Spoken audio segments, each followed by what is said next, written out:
अरविंद वाजपेयी जी, अगर विपक्षी एकजुटता होती है, क्या परिस्थितियां पलट सकती हैं 24 में?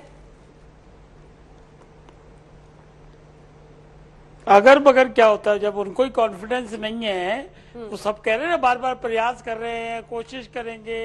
अच्छा एक बात बताइए, विपक्षी एकता मान लो हो भी जाए तो उससे क्या बनने वाला है? विपक्षी एकता के बाद जो दूसरी हर्डल होती है वो हर्डल है सीट एडजस्टमेंट की, यानी एक के सामने एक। तो वो कैसे पॉसिबल है? वो तो आप वर्ड समझ लीजिए इम्पॉसिबल वर्ड है, क्योंकि कांग्रेस जो सबसे बड़ी पार्टी है उसको अपना रिवाइवल करना है। उसमें तीसरी हर्डल यह है कि प्रधानमंत्री कौन है। अभी तो हमारी बातचीत हो गई है, प्रयास जारी है, विपक्षी एकता होगी। देखिए विपक्षी एकता इनकी जरूर होगी, इसमें कोई दो राय नहीं है, लेकिन वो एकता जेल में होगी। भ्रष्टाचार के नाम पे जितने लोग जेल जा रहे हैं और जिन्होंने भ्रष्टाचार किया है वो ही जेल जाता है, पाक साहब आदमी नहीं जाता है। तो जेल में एकता होगी, लेकिन उससे भी कुछ बनने वाला नहीं है। एकता तो मजबूरी हो गई है इनकी, अगर एकता नहीं करेंगे तो कैसे? क्या कह रहे हैं ये अल्टीमेटली कह रहे हैं कि मोदी को हटाओ। तो मोदी को क्यों हटाओ? क्योंकि वो भ्रष्टाचार की लड़ाई कर छेड़ रखी है उसने। भाई भ्रष्टाचार की लड़ाई छेड़ना कहाँ गलत है? और एकता तो अभी आपने देखी थी, हो गई थी 19 पार्टियों की, जब सुप्रीम कोर्ट बकायदा पिटीशन साइन करके गए थे और कह रहे थे जी बेल के लिए हमारे लिए अलग कानून बना दो, इन्वेस्टिगेशन हो तो हमारे घर पे सोफे के आके बैठ के हो जाए। फिर कह रहे थे रिमांड जो है ना जी उसके भी चेंज कर दो, रिमांड का चक्कर न रहे। तो एकता तो स्टेब्लिश हो गई है। लेकिन हमारा सिर्फ मानना यह है कि मोदी के सामने अगर लड़ना होगा तो विकास पे आपको बात करके जवाब देना होगा। क्या रोड मैप है आपके पास? देखिए वो तो 80 करोड़ को दे रहे हैं, फ्री में दे रहे हैं, क्या तोड़ है आपके पास? अच्छा ये राहुल गांधी ने पिछले इलेक्शन में आप याद करिएगा, उन्होंने एक स्कीम बना के दी थी कैलकुलेशन करके कि 72,000 रुपए हम साल के देंगे या जो भी फेयर थी, लेकिन जनता ने यकीन नहीं किया कि जो हमको दे रहा है हम उसको कैसे छोड़ देंगे। तो ये सारी हर्डल कैसे पार होंगी, इसका जवाब पूछ लीजिए किसी से। अगर कोई जवाब हो उनके पास, हाँ इनके पास एक जवाब है कि प्रयास कर रहे हैं जी, प्रयास कर रहे हैं, कोशिश जारी है और कुछ ना कुछ जरूर हो जाएगा। तो हमारा बड़ा साफ मानना है कि विपक्षी एकता हो ना हो उससे कोई फर्क पड़ने वाला नहीं है। मोदी की जो नीतियां चल रही हैं, जो विकास के काम किए वो गिनाएंगे और जनता उनके पक्ष में खड़ी है और जनता उनको 2024 में फिर दोबारा। ठीक है विनोद अग्निहोत्री जी, एक कमेंट आपसे लेने के बाद जी, एक कमेंट लेने के बाद आगे बढ़ूंगी। लीडर नहीं डिक्लेयर करेंगे, लेकिन हम अपने अपने दम पर मोदी सरकार के खिलाफ चुनाव लड़ेंगे और फिर सरकार बनाने की हमारी नौबत आएगी। इस दावे में कितना दम है विपक्षी नेताओं के, और क्या ये मुमकिन हो पाएगा? नहीं देखिए, विपक्षी एकता में भी कई सारे पेंच हैं और अभी शुरुआत हुई है, जैसा कि राजीव रंजन भी कह रहे हैं, आलोक जी कह रहे हैं, लेकिन पेंच बहुत हैं, इनको सुलझाना आसान नहीं है। कैसे सुलझेंगे आने वाले दिनों में पता लगेगा। कांग्रेस का परफॉर्मेंस क्या होता है स्टेट इलेक्शंस में, इससे उसकी हैसियत भी तय होगी। सबसे महत्वपूर्ण पेंच है जो भी, देखिए विपक्षी एकता किसी या तो एक नेता के साथ होती है या एक मुद्दे के साथ होती है। नेता की स्थिति में अभी इसलिए साफ नहीं है विपक्ष का नेता कौन होगा। मुद्दा जो है, कौन सा ऐसा मुद्दा है जो नरेंद्र मोदी की सरकार के खिलाफ विपक्ष को गोलबंद करे।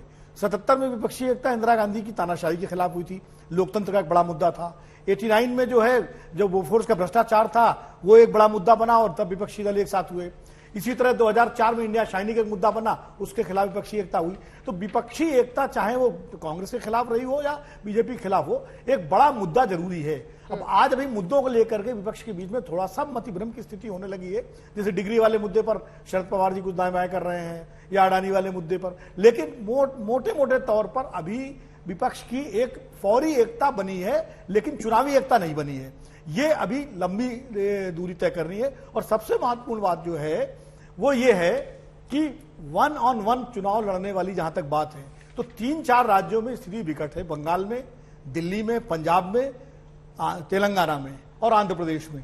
ये वो राज्य हैं जहां कांग्रेस को के साथ, बाकी देखिए एनसीपी, शिवसेना, महाराष्ट्र में कोई दिक्कत नहीं है, बिहार में कोई दिक्कत नहीं है, झारखंड में दिक्कत नहीं है, तमिलनाडु में दिक्कत नहीं है। राज्यों में इनके गठबंधन इंटैक्ट है। लेकिन अभी जो दल बाहर हैं, उत्तर प्रदेश में समाजवादी पार्टी की क्या स्थिति होगी, ये स्पष्टता अभी नहीं है। ये नीतीश कुमार जी जो इस वक्त सबसे वरिष्ठ नेता है, उनको इस वक्त 2 रोल निभाने हैं, चौधरी देवीलाल का भी और हरिकिशन सिंह सुरजीत का भी।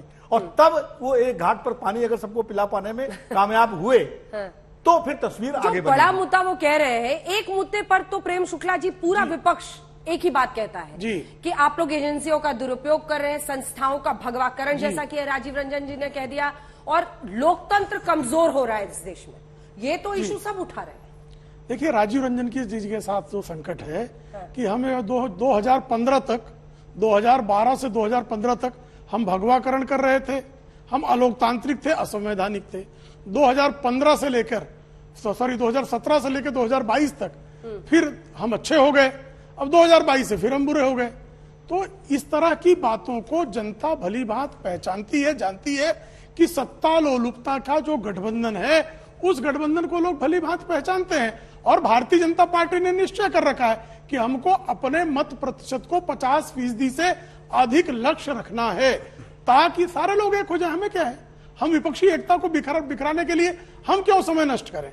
हम अपनी शक्ति को कैसे सांगठनिक बेहतर कर सकते हैं, हम अपनी नीतियों कार्यक्रमों का क्रियान्वयन कैसे बेहतर कर सकते हैं, हम अपनी बातों को जनता तक पहुंचा कैसे बेहतर सकते हैं। इसी का परिणाम है कि 6 राज्यों में भारतीय जनता पार्टी को 50% से अधिक मत प्रतिशत प्राप्त हो। आप देखती हैं कि विधानसभा चुनाव और लोकसभा चुनाव में परिणाम अलग आते हैं। जैसे 2018 में मध्य प्रदेश, राजस्थान, छत्तीसगढ़ ये चुनाव जीते थे विधानसभाओं का, लेकिन जब लोकसभा के चुनाव आए तो लोकसभा चुनाव में इनको जो है छत्तीसगढ़ में 1 सीट कांग्रेस को नहीं मिली, राजस्थान में 1 सीट कांग्रेस को नहीं मिली, और मध्य प्रदेश में एक छिंदवाड़ा की सीट जो कमलनाथ की अपनी जो है खुद की सीट है, उसके अलावा कोई सीट नहीं मिली।